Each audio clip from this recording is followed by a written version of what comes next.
This class is for class 9th and chapter that we are doing is chapter 15, and that is circles. Book that we are following is Understanding ICSE Mathematics by ML Agrawal. Now today this class is in continuation to the previous class. In the previous class we have discussed up to exercise 15.1 and all the questions have been done. Now then the next topic or next heading we will be studying with arc and chord properties. Arc has been discussed in the first part. Now before to start with the arc and chord properties, we have an axiom with us. What is the meaning of axiom? Axiom is a general truth that is accepted by everybody, so it doesn't has any example. So what is this axiom? In equal circles, if two arcs, suppose I make a circle, this is one circle and another circle. In two circles, if these circles are equal, it means their radius should be same. Let the radius be r of this circle also and r be the radius of the second circle also. So if two equal circles, so these circles are equal because their radius are equal. In equal circles, if two arcs subtend equal angles, let us say one arc as AB.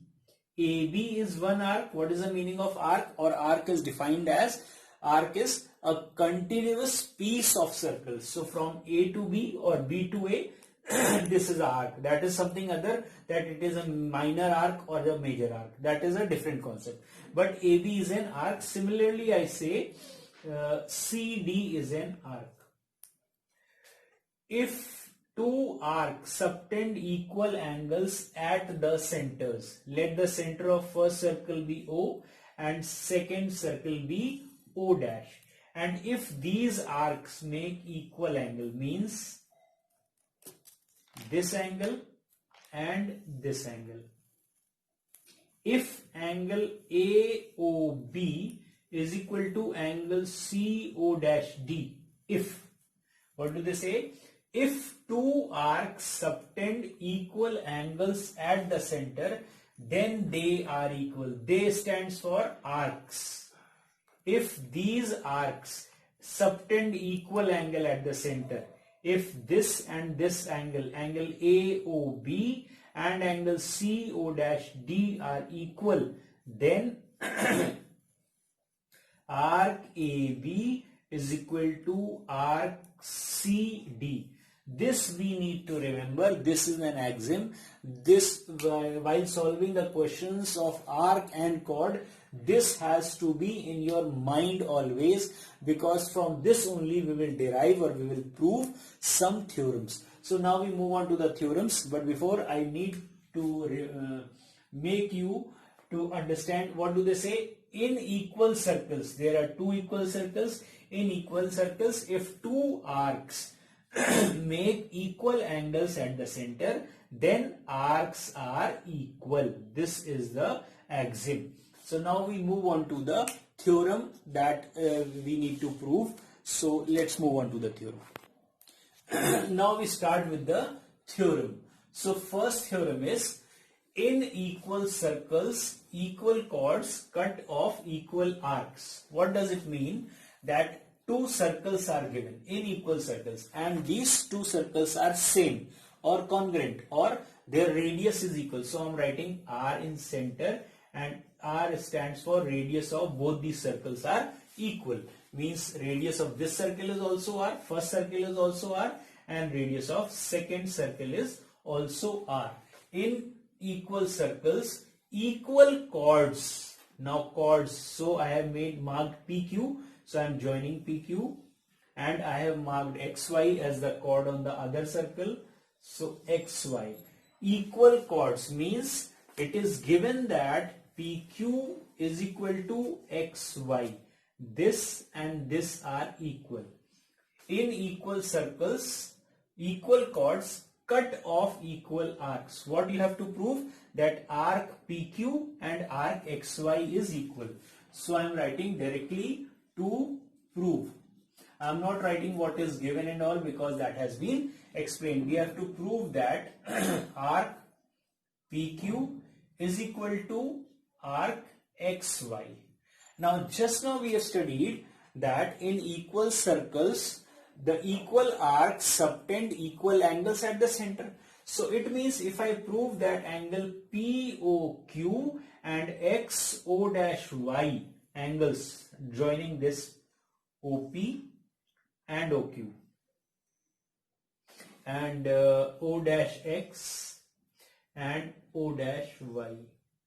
If I join these lines, then I will get these two angles POQ and XO-Y. If I prove that angle POQ and XO-Y are equal, then I can say that PQ and XY are equal, arc PQ and XY are equal because of the axiom that we have studied. So we have to prove arc PQ is equal to arc XY implies that, or it gives that we have to prove angle POQ is equal to angle XO-Y. If I prove this, then this is automatically proved. Now I move on to the proof. Now construction I am not writing, I have explained. Join OP, join OQ, join O-X, join O-Y. After construction, we will take these two triangles, first and second. So we can say in triangle POQ and triangle XO-Y, what do we have? OP is equal to O-X is equal to R, because OP and O-X are the radius of the circle, and it is given two equal circles. Two equal circles means radius of the circles are equal. So this side is equal to this side. Then we can say OQ is equal to O-Y. This is also the radius given. These two things are given. This radius is given. Both the circles are having the same radius. Then we can say that PQ is equal to XY. This is also given. Okay. This is also given. Why it is given?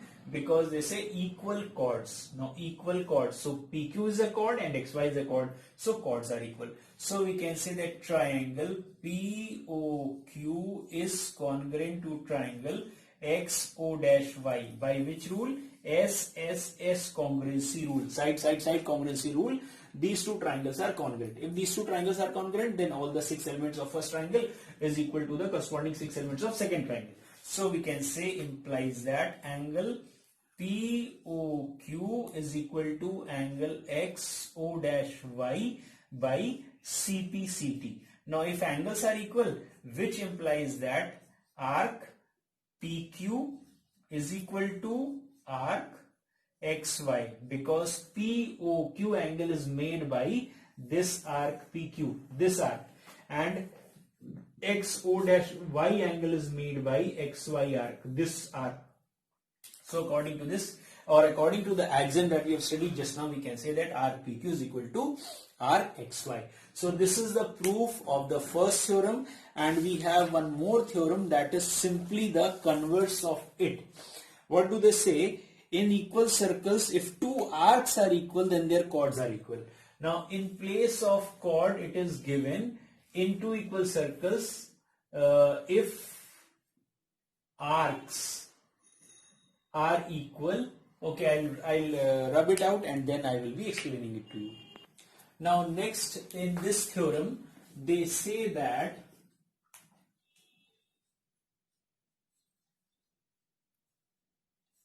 in equal circles, if two arcs are equal, means now what is given to us? Arcs are equal given to us. Let's say this is one circle and this is another circle.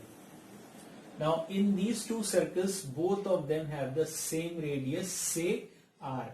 Radius of the first circle is also R and radius of second circle is also R, because they say in equal circles. So I have taken two circles with same radius.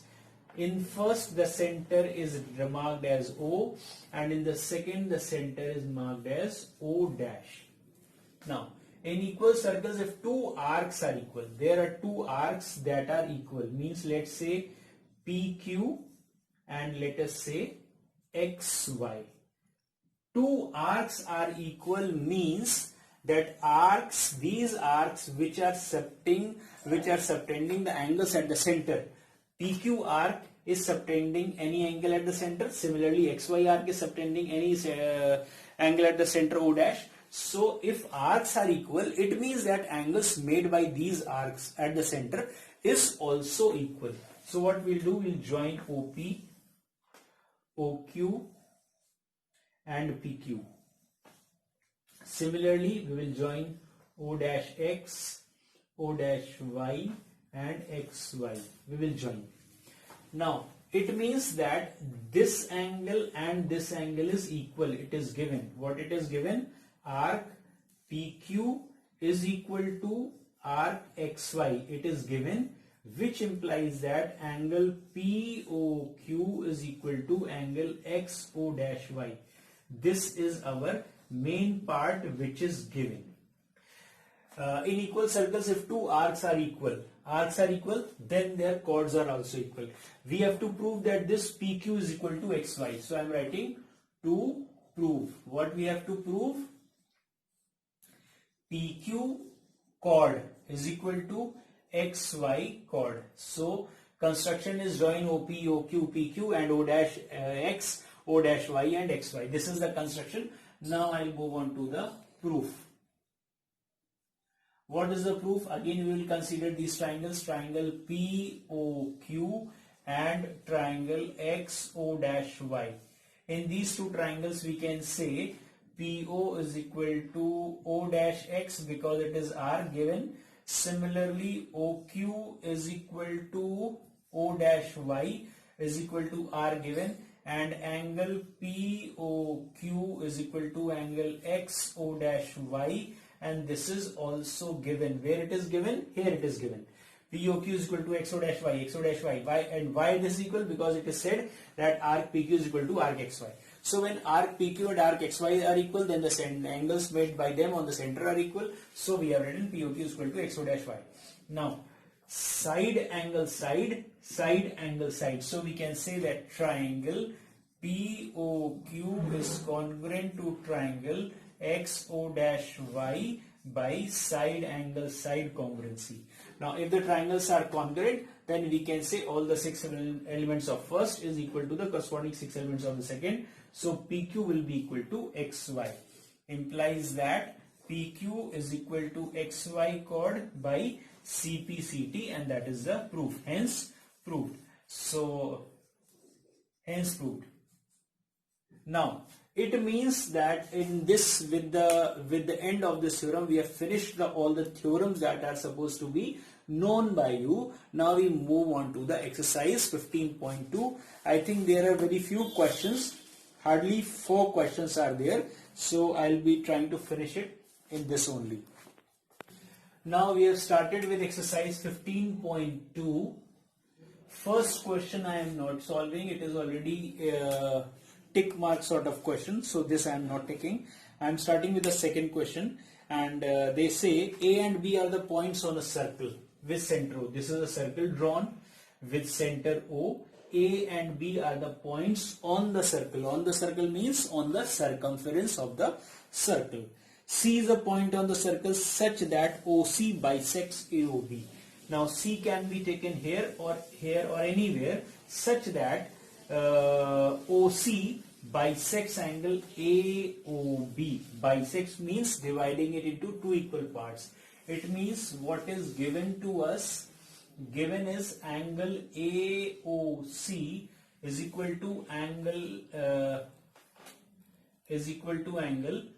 BOC. This is given. So we have to prove that OC bisects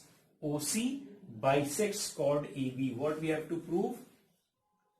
To prove is that AC is equal to BC or CB chord. Bisects arc. We have to prove that arc AC is equal to arc BC. This is what we have to prove. So we know what is the proof. It's very simple, directly based on the axiom. We know that angle AOC is equal to angle BOC, this is given, and these angles are made by arc AC and BC, and with the axiom we know that equal angles are made on the center by equal arcs in the same circle or in the equal circle. So this is the same circle with the radius and radius and radius everywhere it is. So we can say if AOC is equal to angle BOC, implies that arc AC is equal to arc BC by axiom.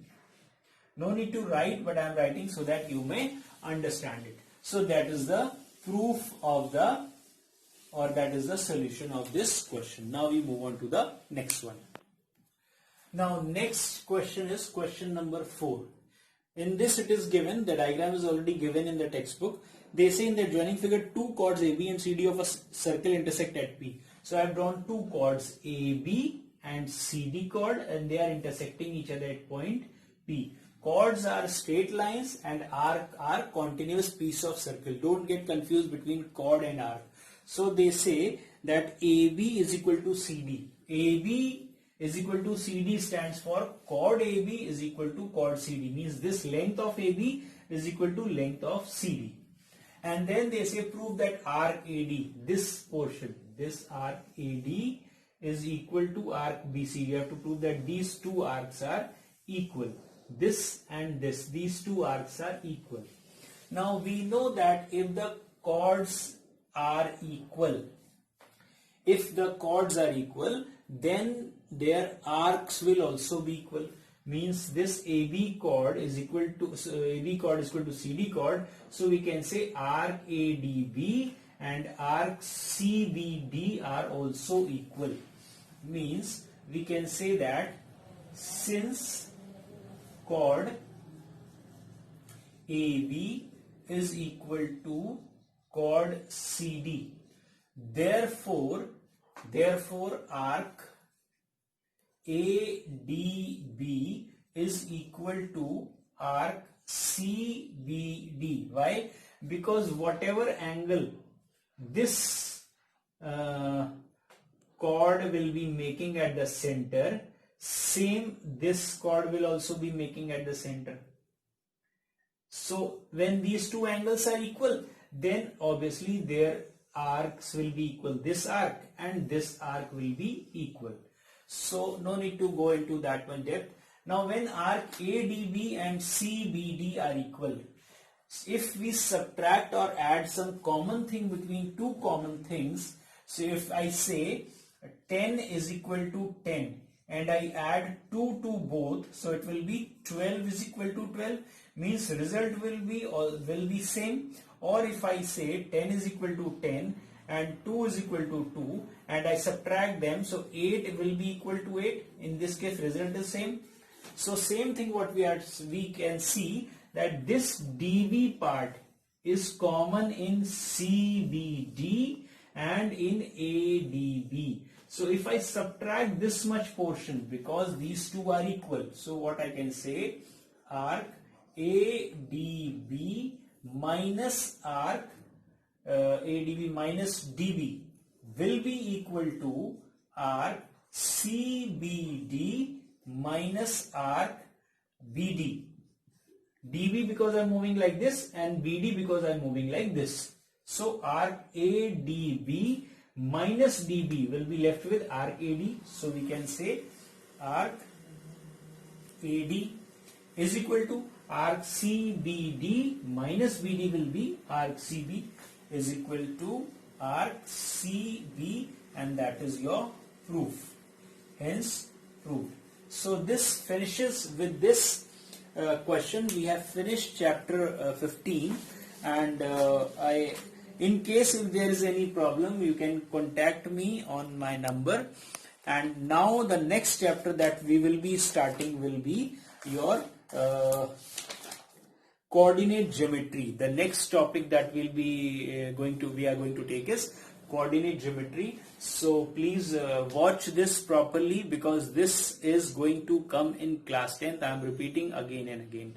Till then, stay blessed, keep on watching, keep on studying hard, and if you have anything to say or comment, you can write it in the comment box. Thank you all of you.